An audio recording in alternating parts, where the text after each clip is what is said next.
السلام علیکم ورحمۃ اللہ وبرکاتہ۔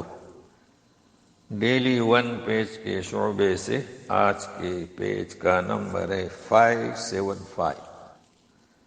اس پیج میں سورۃ المزمل کی آخری آیات نمبر 20۔ اسی پیج میں سورۃ المدثر کی آیات 01 سے لے کر 18 تک۔ اعوذ باللہ من الشیطان الرجیم۔ ان ربک یعلم انک تقوم ادنی من ثلثی اللیل ونصفہ وثلثہ وطائفۃ من الذین معک واللہ یقدر اللیل والنہار علم أن لن تحصوه فتاب عليكم فاقرؤوا ما تيسر من القرآن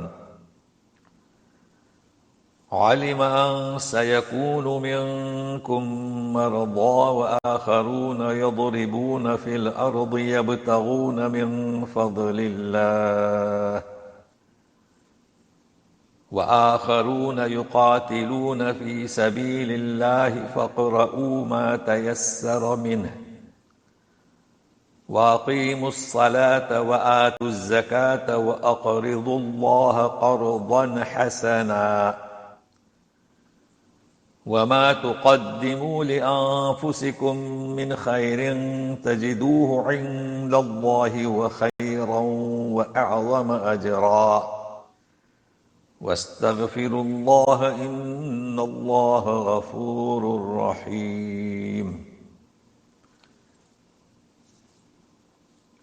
یقیناً تیرا رب خوب جانتا ہے کہ آپ، اور آگے یہ وطائفۃ من الذین معک، اس طریقے سے ربط ہے، اور ایک جماعت آپ کے ساتھ، جو آپ کے ساتھ ہیں صحابہ کرام۔ اب قیام کرتے ہیں رات کو، جو حکم ہوا تھا نا قیام اللیل کا، تو کتنا؟ ادنا من ثلثی اللیل، یعنی قریب، ثلثی یعنی ثلثین، 2/3 کے قریب رات کے،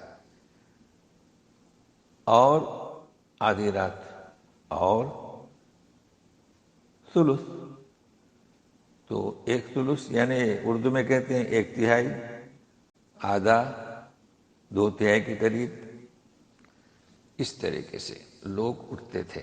اب ظاہر ہے کہ اس وقت اندازہ نہیں تھا لوگوں کو، اس وقت ایسی گھڑیاں نہیں تھی کہ معلوم کریں کہ کتنا ہوا ہے، تو اللہ ہی ہے جو رات و دن کا اندازہ کرے۔ اب صحابہ کرام کو دشواری پیش آئی، تو اللہ تعالیٰ خوب جانتے ہیں کہ تم اس چیز کو نبھا نہیں سکو گے، تو متوجہ ہوا، تو حکم ہوتا ہے فقرؤ، پڑھو جو کچھ قرآن سے تمہیں آسان ہو۔ مطلب ہے کہ وہ پابندی نہیں رہی، جتنا آپ سے ہو سکے، اس لیے کہ اللہ تعالیٰ خوب جانتے ہیں کہ تم میں کچھ بیمار بھی ہیں، کچھ سفر کرتے ہیں زمین میں اللہ کا رزق حاصل کرنے کے لیے، اس لیے کہ جو روزی روٹی ہے اسے اللہ کا رزق، یہ بھی ضروریات میں سے ہے، اور کچھ یعنی دوسرے اللہ کی راہ میں جنگ کے لیے۔ تو ظاہر ہے کہ ایسی صورت میں جتنا آسان ہو اتنا پڑھو، یعنی اللہ نے یوں سمجھے کہ رحم فرمایا۔ البتہ ہمیشہ نماز قائم رکھو، زکوٰۃ دو، اللہ کو قرض حسنہ دو، یعنی کیا؟ امت مسلمہ کی حفاظت کے لیے، اسلام کی حفاظت کے لیے خرچ کرو، غریبوں یتیموں کے لیے، اور تم جو کچھ اپنے آپ کے لیے بھلائی بھیجو گے اللہ کے پاس ہے، تجدوہ، تم پاؤ گے اسے اللہ کے پاس، کیسی شکل؟ بہترین خیر اور عظیم اجر۔ بس مغفرت طلب کیا کرو، یقیناً اللہ تعالیٰ غفور اور رحیم ہے۔ اب اس میں ایک پیغام ہے، دیکھیے سورہ فاتحہ میں حدیث قدسی آپ کو یاد ہوگا، سورہ فاتحہ کی تقسیم اور مراد نماز، تو یہاں قرآن سے مراد نماز تہجد کی جتنی آسان ہو سکے، لیکن پھر بھی قرآن کے حامی انہوں نے اسے، خیر قرآن بھی آپ مراد لے سکتے ہیں لیکن استعمال اس کا غلط، یعنی سورہ فاتحہ کے مقابلے میں قرآن انہوں نے قرار دیا جس کی کوئی دلیل نہیں، اور سورہ فاتحہ کو ترک اور قرآن میں سے کچھ بھی پڑھو، یہ مسئلہ اس کی انہوں نے ایجاد ڈالی اور بنیاد ڈالی۔ ضلوا واضلوا، خود بھی گمراہ دوسروں کو بھی گمراہ۔ تو یہ پیغام یہاں نوٹ کر لیں۔ بسم اللہ الرحمن الرحیم۔ یا ایھا المدثر، مدثر کے معنی بھی چادر اوڑھنے والے، کپڑا لپٹنے والے، لیکن فرق ہے مزمل میں اور مدثر کے واقعہ میں۔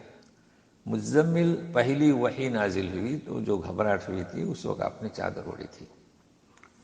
یہ مدثر وحی کا آنا بند ہوا چند دنوں کے لیے، آپ صلی اللہ علیہ وسلم بار بار آسمان کی طرف دیکھتے تھے تو جبرائیل امین کو دیکھا، تو گھبراہٹ ہوئی۔ تو اے چادر لپٹنے والے اٹھو، قم، لوگوں کو آگاہ کرو، قم فانذر، اٹھو لوگوں کو آگاہ کرو، وربک فکبر، اپنے رب کی بڑائی بیان کرو، وثیابک فطہر، اپنے کپڑوں کی پاکی حاصل کرو، پاک رکھو۔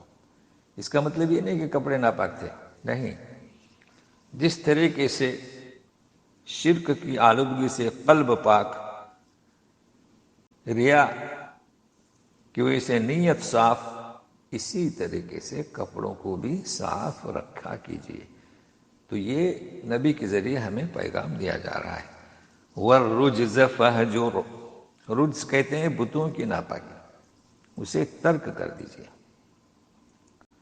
اب اخلاقیات، ولا تمنن تستکثر، احسان ایسا مت کرو کہ تم زیادہ چاہو، لوگ سوچتے ہیں نا بھائی احسان کرو تو واپس آئے گا، نہیں۔ وَلِرَبِّكَ فَاصْبِرْ، اپنے رب کے لیے صبر تحمل سے کام لے، جو کچھ یہ ایذا رسانی دے رہے ہیں، تانے دے رہے ہیں اس پر۔ فَإِذَا نُقِرَ فِي النَّاقُورِ، جب سور میں پھونکا جائے گا، کبھی سور کبھی ناقور، فَذَلِكَ يَوْمَئِذٍ يَوْمٌ عَسِيرٌ، یہ دن ہوگا، یعنی جب سور میں پھونکا جائے گا یہ دن ہوگا سخت دن۔ مگر فوراً ہی واضح کر دیا کس پر سخت دن ہوگا، مومنین پر نہیں۔ عَلَى الْكَافِرِينَ غَيْرُ يَسِيرٌ، کافرین پر آسان نہیں ہوگا، اس کا مطلب مومنین پر انشاءاللہ آسان ہوگا۔ ذَرْنِي وَمَنْ خَلَقْتُ وَحِيدًا، چھوڑ دیجئے مجھے اور جس کو میں نے اکیلا پیدا کیا، مطلب ہے کہ مجھ پر چھوڑ دیجئے۔ اب یہ اکیلا کسے پیدا کیا؟ ویسے تو ہر انسان اکیلا ہی پیدا ہوتا ہے جب پیدا ہوتا ہے تو، مگر اس سے مراد ولید بن مغیرہ۔ اب یہاں سے چند آیات ولید بن مغیرہ سے کے تعلق سے ہیں کہ اسے اور مجھے چھوڑ دیجئے۔ اب پہلے اس کے کچھ باتیں اس کے تعلق سے بتائی جا رہی ہیں کہ اللہ تعالیٰ نے کتنا اس پر احسان کیا، تو سنیے۔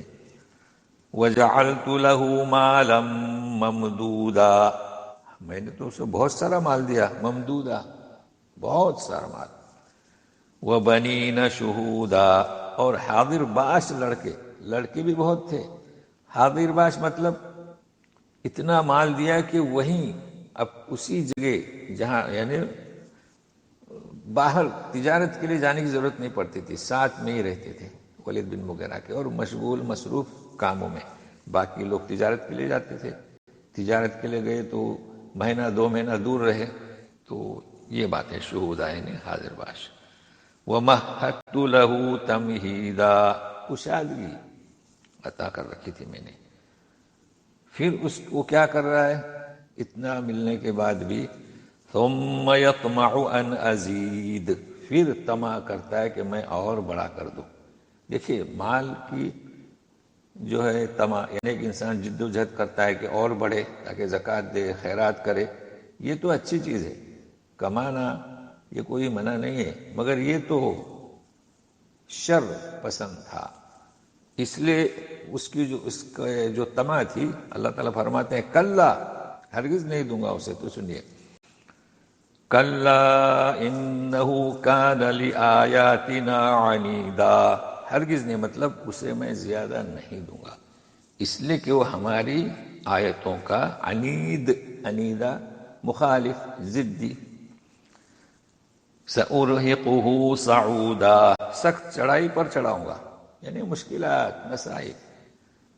انہ فکر وقدر، اس نے غور کیا پھر تجویز پیش کی۔ اب یہ قصہ اس کا اگلے پیج میں بھی چلے گا کہ جب دارالندوہ میں مجلس ہوئی تھی تو نبی کریم صلی اللہ علیہ وسلم آپ کی دعوت کے بارے میں اس نے غور و فکر کیا، پھر تجویز پیش کی، تو انشاءاللہ اسے ہم آئندہ پیج پر سنیں گے۔